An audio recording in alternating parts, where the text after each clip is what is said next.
water with vegetable flavors.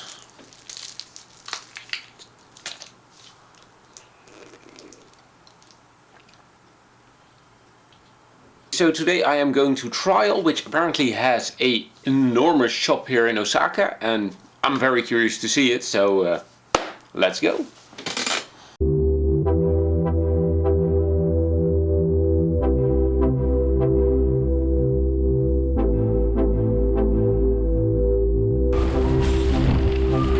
Whereas cars seem to follow the road in Osaka pretty damn well, cyclists however seem to just go wherever they please. And well, it's definitely in my advantage in this case. If you drive a car around in Osaka, distracted a little bit, but if you drive a car around in Osaka, it's not really that comfortable or easy with cyclists everywhere.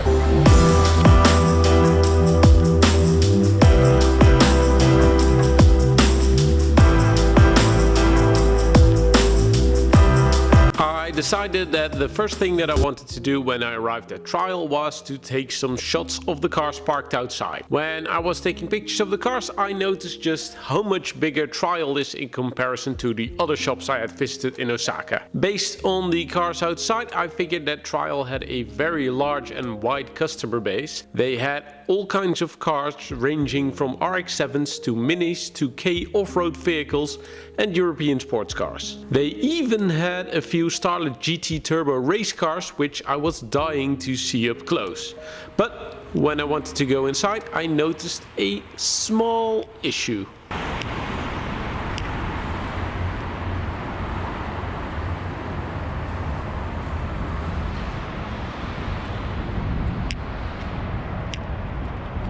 That does look pretty close to me. In order to activate my backup plan, we need to go to the other side of this bridge, which takes like 5 minutes.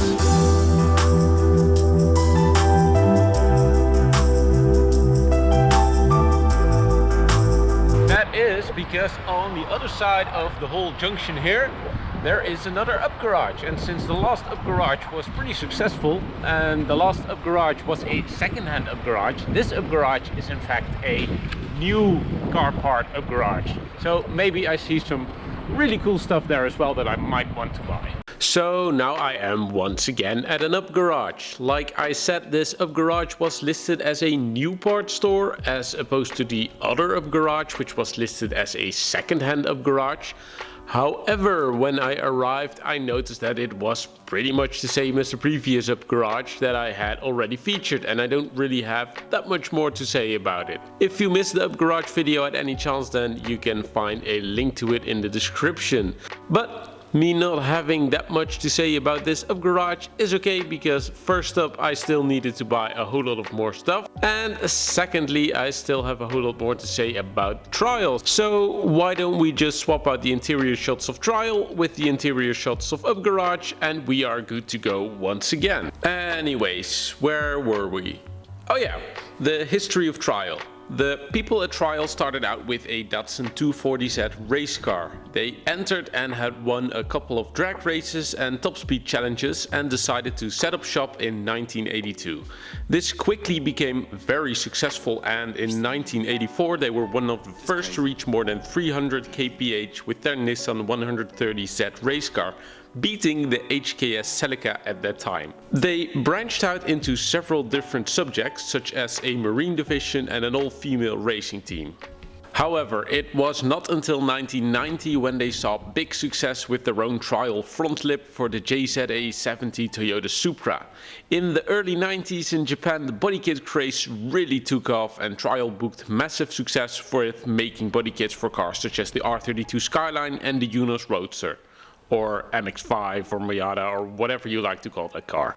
Soon after, they created their own wheel that they called the Zelda Triforce. They also created more and more body kits, such as the Sylvie R body kit for the S14, and they started setting up other Trial stores around Japan. They even entered the famous Cannonball Run in 1999 and raced all the way across the states from New York to Los Angeles. In the early 2000s, drag racing was not as popular anymore, and Trial decided to set its sights on another form of racing that was becoming more and more popular in Japan, namely the time attack. During the 2000s, they set up several lap records, and a few of their most successful cars were the JZA80 Toyota Supra, their R33 Nissan Skyline, their Honda NSX and their Mitsubishi Evo. Nowadays, Trial focuses on 6 aspects in the automotive market. The first aspect is the most obvious one, as they still make and sell aftermarket products for most cars.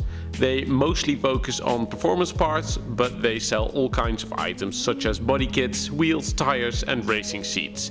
If you don't have a place to install items yourself, you can always get them installed at Trial as well. Then if you need to have your car inspected, as is mandatory every 2 years, you can go to Trial as well. Most regular inspection places do not accept modified cars because they are too much of a hassle and usually are too low to fit on the lifts. Trial, however, specializes in modified cars. Car inspection is very strict in Japan, so having a company that knows which modifications are legal makes things a whole lot easier for the people in Osaka. The third and fourth aspect of Trial is buying and selling of cars on auctions. If you've seen a car on the auctions that you want to buy, you can go to Trial to place a bid. They can also inspect the car to make sure that the car is as described. Similarly, if you want to get rid of your car, you can go to Trial as well, and they will just post it on the auctions just for you. The next aspect of Trial is insurance. Usually the mandatory insurance in Japan does not cover aftermarket products on your car, especially if you've installed them after you've bought the car. But however, if you go to Trial, you can get those parts insured as well, so if your car gets in an accident or things get stolen, you can at least get your money back. The final aspect of Trial is of course their racing division, but you know, since everything I've told you about the history of Trial, I think you have a pretty clear understanding about the type of races they do and what they're mostly interested in.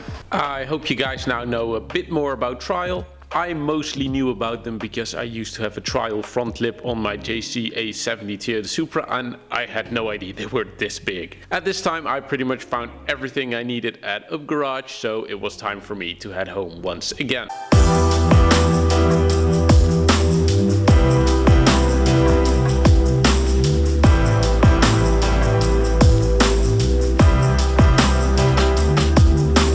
So, do I recommend going to the store? First up, Trial. It was closed, so I can't really say that much about it. But secondly, the Up Garage. Yeah, of course, it's an Up Garage. Now, the interesting thing is that this Up Garage was listed as a new parts store, whereas the previous one I went to was a second-hand parts store. But when I arrived there, it was pretty much the same as the previous second-hand part Up Garage. So I didn't really notice that much difference. I went there to find some race decals for Dylan, but I couldn't find any, so that was too bad. But I did get some new decals, which I thought like, those are pretty neat, so I'm going to buy those. I did also buy like a super JDM air freshener. I've always seen them in Japanese or Asian cars in general, and I've never seen them in Europe, so I thought those are fun to buy. And to top everything up in absolute randomness, a Honda Odyssey Absolute Tail Light Center Garnish, and it is brand new, it's never been used, and it was only $8. And I don't really know what to do with this, but for that price I was like, that's pretty funny. I'm just going to buy it. So I will post screenshots of both the Up Garage and the Trial store right now, so you can see where it is if you want to go there. And I will post the link of both companies in the description, so you can check the opening hours when you plan to go there. So yeah guys, that's it for today. I hope you guys liked it. Leave a like if you did, and hit the subscribe button if you want to see more videos like this, and then hopefully we'll see you guys in the next one. Bye.